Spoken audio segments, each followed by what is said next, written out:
Bismillahirrahmanirrahim. Assalamualaikum warahmatullahi wabarakatuh. Alhamdulillahilladzi arsala rasulahu bil huda wa dinil haq yudhhirahu 'ala dini kullih wa kafa billahi syahida. Asyhadu an la ilaha illallah wahdahu la syarikalah wa asyhadu anna Muhammadan abduhu wa rasuluhu alladzi la nabiyya ba'dahu ma ba'd. Teman-teman sekalian, alhamdulillah, puji dan syukur marilah kita sama-sama panjatkan kehadirat Allah Subhanahu wa taala, karena atas kudroh dan iradahnya kita pada kesempatan kali ini bisa kembali bersua bertatap maya untuk melanjutkan perkuliahan kita. Salawat dan salam semoga tetap tercurah limpah kepada Nabi Muhammad SAW, pada keluarganya, kepada sahabat, dan kepada umatnya yang senantiasa mengikuti milahnya hingga yaumul qiyamah. Baik teman-teman sekalian, pada perkuliahan ini saya akan menyampaikan perkuliahan tentang tujuan pendidikan Islam. Tentu saja segala sesuatu mesti ada tujuan atau goals dalam bahasa Inggris. Tujuan ini penting.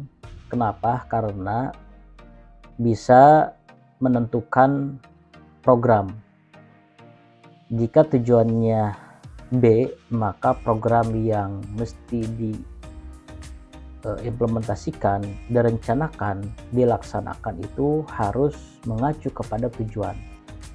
Misalkan kalian ingin tujuan kuliah itu ingin segera mendapatkan gelar, misalkan SPD, maka programnya jelas, mengikuti perkuliahan, melaksanakan tugas, kemudian hadir tepat waktu, kemudian melaksanakan tugas akhir KKN, melaksanakan praktek pengalaman lapangan persekolahan, dan seterusnya.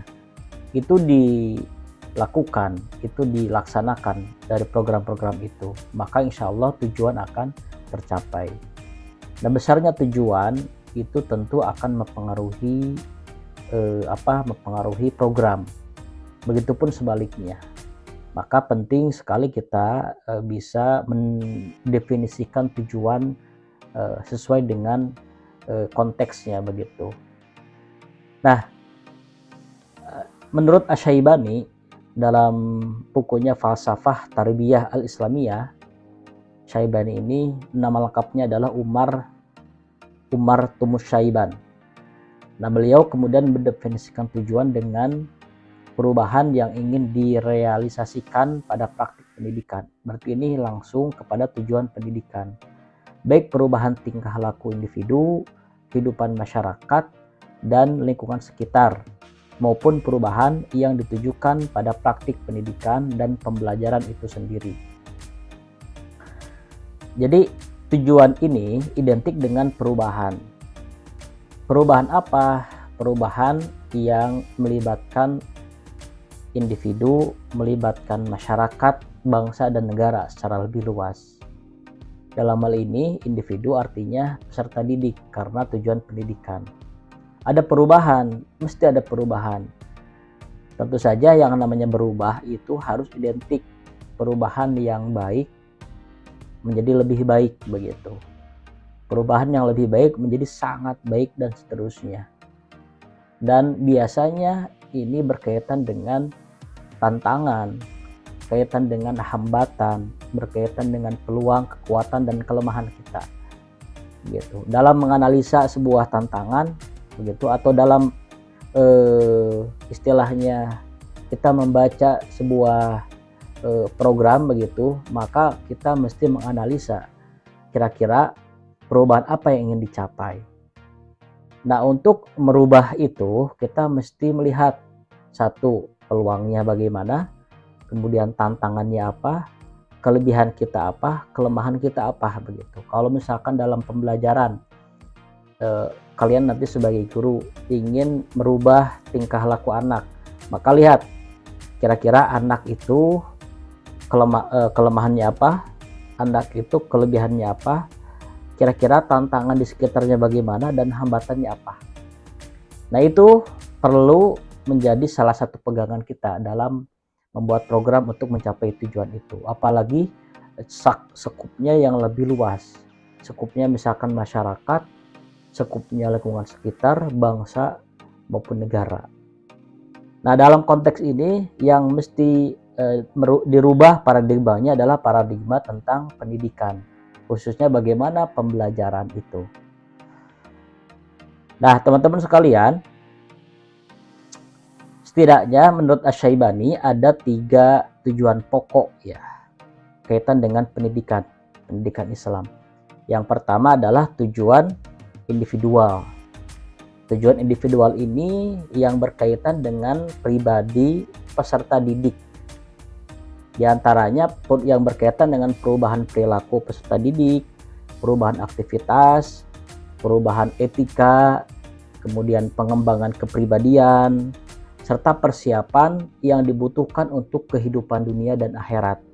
Individual ini yang berkaitan dengan langsung peserta didik. Peserta didik ini harus berubah. Apanya? Etikanya, perilakunya, akhlaknya, pribadinya harus berkembang. Kemudian kesiapan dirinya menyongsong kehidupan dunia, kehidupan akhirat. Ini yang lebih penting menurut Asy-Syaibani. Kalau misalkan tujuan individual ini sudah diterapkan oleh guru, ya, maka guru bisa membuat program untuk kemudian mencapai tujuan ini. Program itu biasanya diejawantah dalam RPP, ya, kemudian dilaksanakan dalam proses pembelajaran, dilaporkan untuk kemudian dievaluasi secara keseluruhan. Ini penting teman-teman, kalian sebagai calon guru. Yang kedua adalah tujuan sosial. Nah, kalau tujuan sosial ini identik atau berkaitan dengan kehidupan masyarakat dan perilaku sosial. Seperti memajukan masyarakat, mengembangkan masyarakat, memperkaya masyarakat dengan ilmu. Jadi bagaimana pendidikan Islam itu harus berdampak, berimplikasi terhadap kehidupan masyarakat, kehidupan sosial. Bagaimana masyarakat ini kena dampak positif dari adanya lembaga pendidikan begitu. Adanya implikasi positif terhadap masyarakat diakibatkan atau disebabkan programnya begitu. Programnya berdampak terhadap masyarakat. Perilaku masyarakat semakin berubah ke arah yang lebih baik. Bagaimana lembaga pendidikan yang kita buat atau kita dirikan atau kita terlibat di dalamnya begitu, kemudian anak-anak atau anak-anak masyarakat mempercayakan kepada lembaga pendidikan kita, kemudian kita mengeluarkan lulusan dan lulusan itu ternyata berdampak kepada masyarakat, itu yang kemudian diharapkan oleh masyarakat. Tidak hanya pintarnya begitu, tetapi juga etika akhlaknya yang tadi berkaitan dengan tujuan individual tadi. Akumulasi dari tujuan individual kemudian mencetak lulusan yang baik, lulusan itu kemudian aktif di masyarakat, berdampak kepada masyarakat secara tidak langsung. Itu adalah upaya atau upaya hasil dari lembaga pendidikan kita gitu teman-teman. Jadi jangan khawatir kalau misalkan kita tidak secara langsung memberikan bantuan material kepada masyarakat, tidak mesti demikian, tetapi dengan mencetak lulusan yang berkualitas itu bagian dari kontribusi kita untuk masyarakat. Yang ketiga adalah tujuan profesional. Apa itu tujuan profesional? Kalau tujuan profesional ini berkaitan dengan pendidikan dan pembelajaran, kaitan dengan ilmu pengetahuan, kaitan dengan profesional, profesi, dan juga seni ya. Jadi bagaimana guru-guru atau pendidikan Islam ini harus melibatkan orang-orang yang kompeten, orang-orang yang memiliki kapabilitas, orang-orang yang profesional. Gurunya ilmunya dikembangkan, kompetensinya dikembangkan begitu. Dan bagaimana lingkup pendidikan ini bisa menjadi rumah pengembangan dirinya gitu, bukan hanya untuk mengembangkan anak begitu, tapi juga mengembangkan dirinya. Oleh karenanya penting guru ini menjadi contoh, menjadi teladan kepada peserta didiknya. Karena kalau tidak jadi teladan, apa yang akan dicontoh oleh peserta didik kalau bukan guru itu sendiri. Jadi teman-teman ada tiga tujuan pokok pendidikan Islam menurut Syaibani, ada individual, ada sosial, dan juga profesional. Kemudian teman-teman dilihat dari orientasi ya, sisi orientasi. Ada tujuan puncak, ada tujuan umum, ada tujuan khusus. Tujuan puncak, yakni tujuan tertinggi yang ingin dicapai oleh pendidikan Islam. Nah, tujuan ini tidak hanya diemban oleh lembaga pendidikan formal saja ya, seperti sekolah itu, tetapi menjadi kewajiban bagi lembaga pendidikan non formal, kemudian informal yang lain gitu, seperti keluarga, kemudian masyarakat, pesantren, misalnya madrasah diniyah, misalkan majelis taklim, majelis zikir, TPQ, kemudian sebagainya. Jadi tujuan puncak ini tujuan dari tujuan begitu. Dan orientasinya ini menjadi fokus dari lembaga-lembaga pendidikan, baik yang formal maupun yang informal. Pesantren, sekolah, madrasah, majelis taklim, DKM, bahkan sejatinya semua aspek kehidupan harus berorientasi pada tujuan puncak ini begitu. Nanti akan dijelaskan bagaimana tujuan puncak itu. Yang kedua, tujuan umum.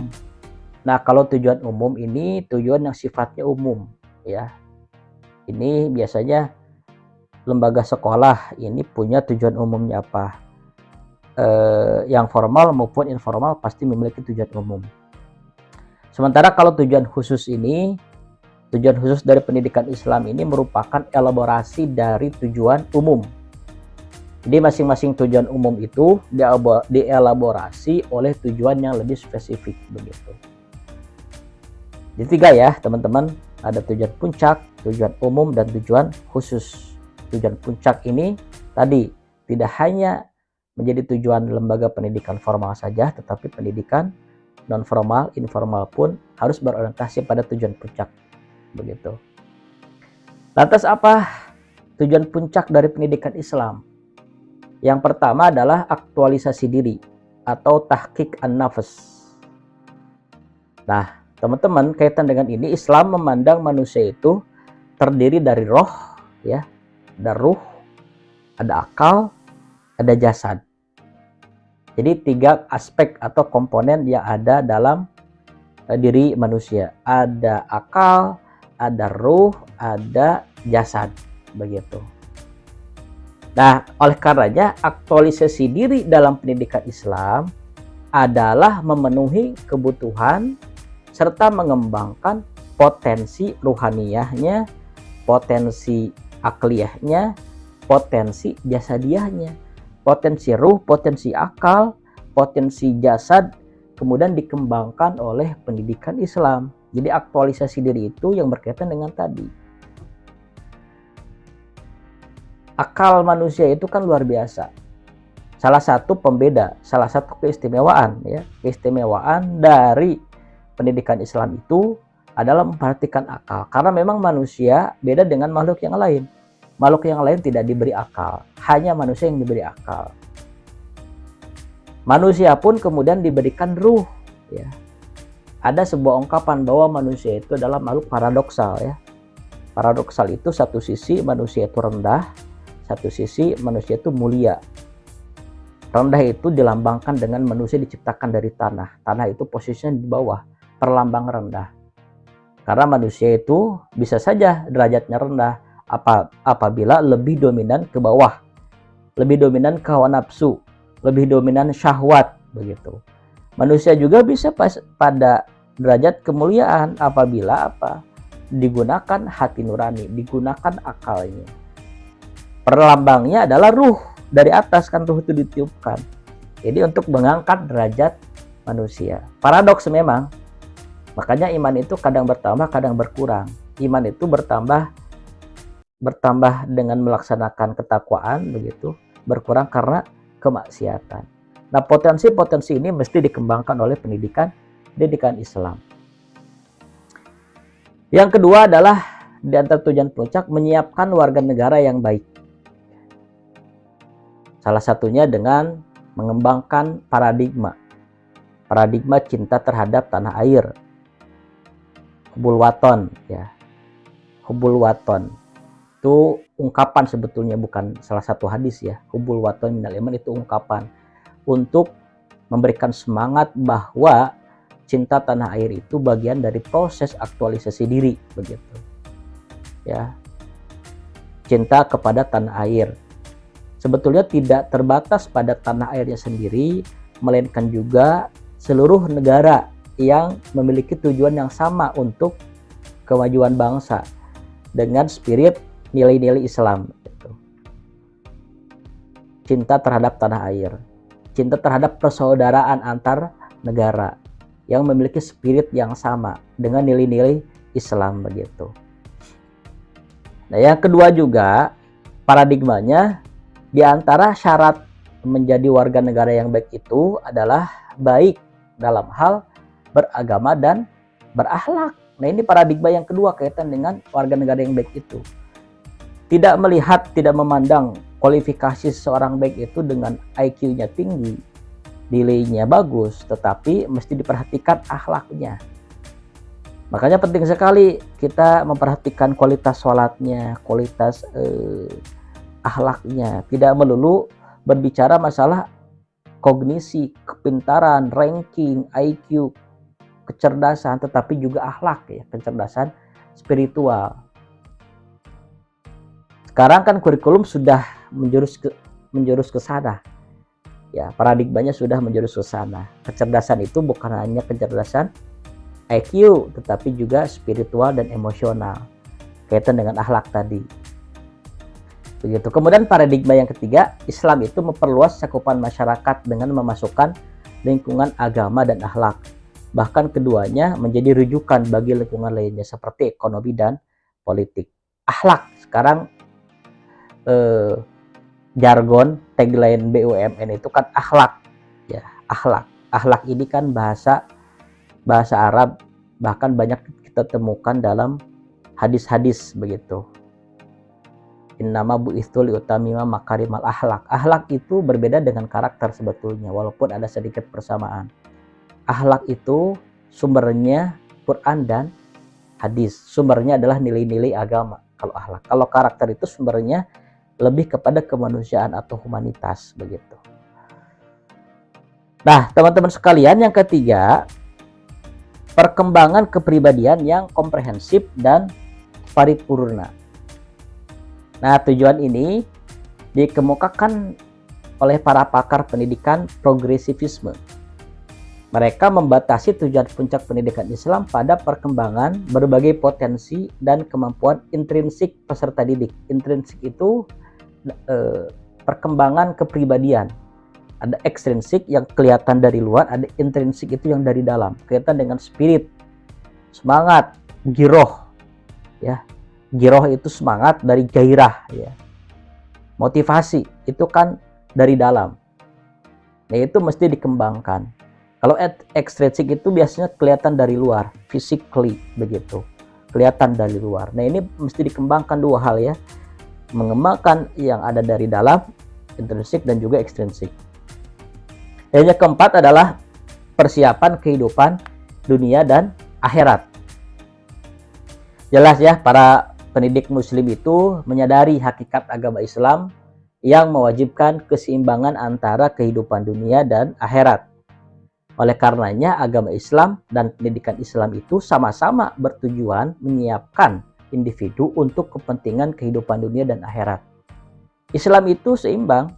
Dalam ayat Al-Quran, Allah kemukakan, wabtagi fima ataqallahu darul akhirah. Jadilah apa yang sudah Allah berikan, kehidupan akhirat. Orientasi pertama adalah kehidupan akhirat di dunia ini.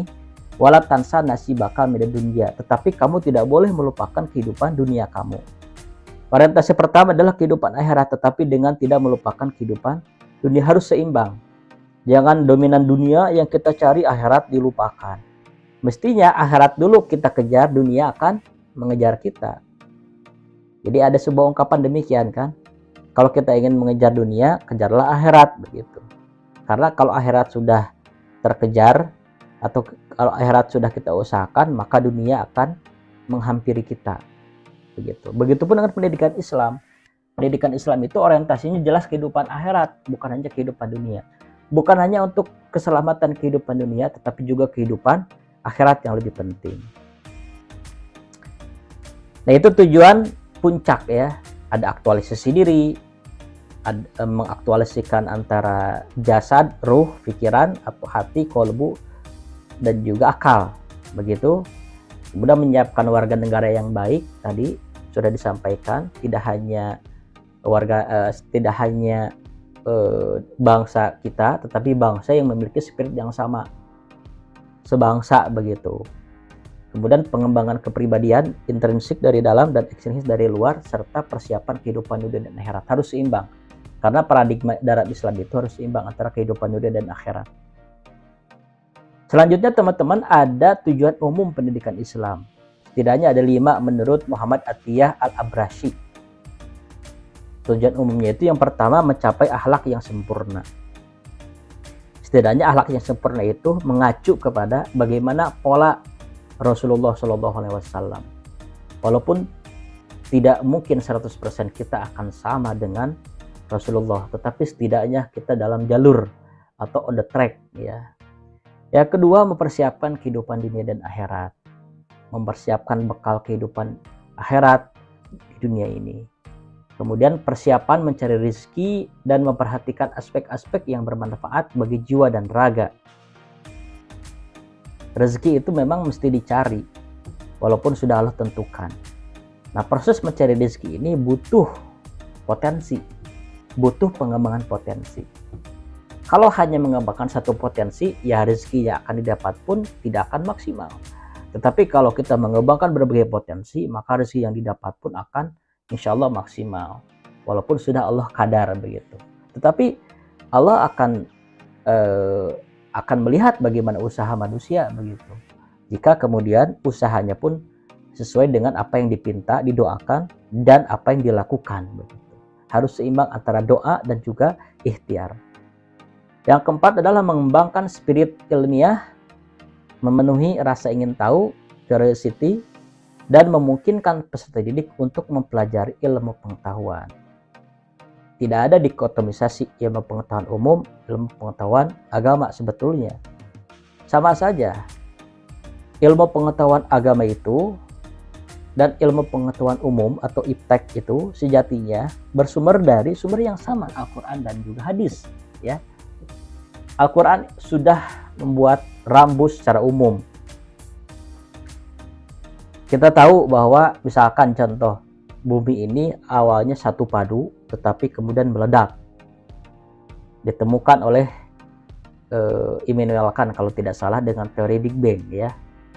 Al-Quran sudah lebih dulu menyatakan ini dalam ayatnya. Fataknahu kan gitu. Bapak lupa lagi ayatnya. Nanti kalian bisa cari. Jadi nilai atau rambu-rambu dalam Islam sudah ada sebetulnya dalam Al-Quran, tetapi lebih spesifik dicari oleh manusia. Kemudian yang kelima, tujuan umum itu menyiapkan peserta didik dari segi profesi dan keterampilan, sehingga memungkinkan peserta didik mencari rezeki dan hidup terhormat dengan tetap menjaga kecerdasan emosional dan spiritual. Ada soft skill, ada hard skill. Soft skill mesti diajarkan, hard skill pun demikian, mesti diajarkan.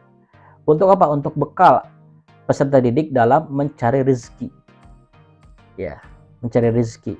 Kalau rezeki sudah didapat dan juga berkah, maka hidupnya akan terhormat. Walaupun dalam paradigma Islam tidak ada miskin sebetulnya, yang ada cukup. Dalam ayat itu pasangannya kaya itu adalah cukup. Berarti orang yang miskin itu orang yang tidak pernah merasa cukup. Agna wa akna kan dalam ayat Quran itu, kaya dan cukup, bukan kaya dan miskin. Berarti orang miskin itu orang yang tidak pernah merasa cukup. Begitu. Nah, menurut Amin Al-Misri, tujuan umum pun dibagi menjadi 4 ya. Yang pertama, mencapai keikhlasan ibadah kepada Allah. Ini luar biasa. Bagaimana peserta didik itu diajari oleh kita ilmu ikhlas. Walaupun sulit, tapi ikhlas bisa diusahakan dan mesti diupayakan. Ikhlas itu apakah pamrih? Ya pamrih juga sebetulnya. Pamrih, contoh gini, ikhlas kita belajar menganalogikan bagaimana sebetulnya ikhlas itu. Kita ya misalkan kita diperintah oleh kepala sekolah untuk datang tepat waktu jam 7 misalkan, dengan tujuan ingin mendapatkan reward dari kepala sekolah. Itu ikhlas sebetulnya. Dalam konteks pekerjaan, apapun itu, dimanapun kita bekerja, tujuannya untuk mencapai reward itu ikhlas. Begitupun dalam hal ibadah kepada Allah. Allah memerintahkan ini, memerintahkan itu, kita laksanakan dengan tujuan mendapatkan reward dari Allah, itu juga termasuk dari ikhlas. Tetapi kalau misalkan kita melakukan sesuatu dengan tujuannya berbeda, kita melaksanakan satu amalan tujuannya bukan karena Allah, karena orang lain, nah itu tidak disebut ikhlas. Yang kedua adalah aktualisasi individu dengan menumbuhkan kepribadian Islami yang ideal. Insan kamil ya, dalam istilah kita. Kepribadian Islam yang ideal itu insan kamil, insan yang sempurna, yang tadi sempurna akalnya, jasadnya sehat, begitu akalnya sehat, bersih, hatinya bersih. Kemudian membina masyarakat Islami. Jadi Islami itu artinya Islam itu hadir ya di tengah-tengah kita. Tidak mesti kita menyampaikan Islam, menyampaikan apa itu Islam, menyampaikan ayat-ayat Islam, tapi juga menghadirkan Islam. Islam itu hadir di tengah-tengah masyarakat. Kemudian merealisasikan manfaat agama dan dunia. Nah, selanjutnya tujuan khusus ya dari pendidikan Islam. Nah, ini Bapak kutip dari Ahmad Tafsir nih dalam bukunya, bahwa tujuan khusus pendidikan Islam itu pertama menghasilkan lulusan yang merupakan manusia terbaik. Apa itu manusia terbaik? Cirinya ada dua. Yang pertama ya, mampu hidup tenang dan produktif dalam kehidupan bersama. Tidak diam saja gitu, tetapi bermanfaat ya, bermakna untuk masyarakat sekitar. Nah, untuk mencapai dua tujuan itu ya, mampu hidup tenang dan produktif, dia harus memiliki badan yang sehat dan kuat, ya, otak cerdas dan pandai, serta iman yang kuat. Begitu. Untuk menunjang tadi tenang, produktif, maka badan harus sehat dan kuat. Diajarkan kan pendidikan jasmani, otak cerdas dan pandai, diajarkan ilmu-ilmu eksak begitu, serta iman yang kuat. Nilai-nilai agama itu diinternalisasikan dalam setiap mata pelajaran begitu. Jika dirinci lagi, ketiga karakter manusia terbaik adalah berdisiplin tinggi, jujur, kreatif, ulet, berdaya saing tinggi, mampu hidup berdampingan dengan orang lain, demokratis, menghargai waktu, dan kemampuan mengendalikan diri yang sangat tinggi, teman-teman.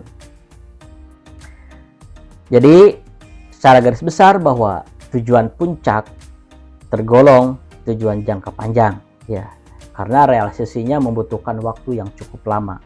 Bahkan bisa jadi sepanjang usia kita masih pada proses tujuan puncak itu. Yakni misalkan mencapai insan kamil, manusia paripurna. Dalam hal ini mengingat keimanan manusia itu fluktuatif, naik turun, maka tujuan menjadi insan kamil sangat butuh ikhtiar yang sangat kuat. Tujuan umum tergolong tujuan jangka menengah karena memungkinkan diraih dalam jangka waktu sekian tahun. Misalnya, tujuan menjadi pembelajar mandiri yang memiliki spirit ilmiah maupun keterampilan kerja dapat diraih setelah melalui beberapa jenjang pendidikan, seperti jenjang sekolah dasar hingga perguruan tinggi. Serta tujuan khusus tergolong tujuan jangka pendek, dapat diraih dalam satu jenjang pendidikan, misalnya disiplin, sikap menghargai waktu, dapat diraih dalam satu jenjang pendidikan saja, seperti jenjang sekolah dasar. Nah, itu diantara tujuan pendidikan Islam secara garis besar, kalau kemudian kita sampaikan ada tujuan puncak dan sifatnya ini tujuan jangka panjang, bahkan kita akan senantiasa mencapai itu begitu. Ada tujuan umum sifatnya menengah, bisa dilakukan atau diikhtiarkan oleh lembaga pendidikan, dan juga ada tujuan khusus, tujuan jangka pendek, tujuan pembelajaran misalkan. Setelah anak mempelajari ini, anak mesti tepat waktu, anak mesti disiplin, dan anak bisa menghargai teman dan gurunya.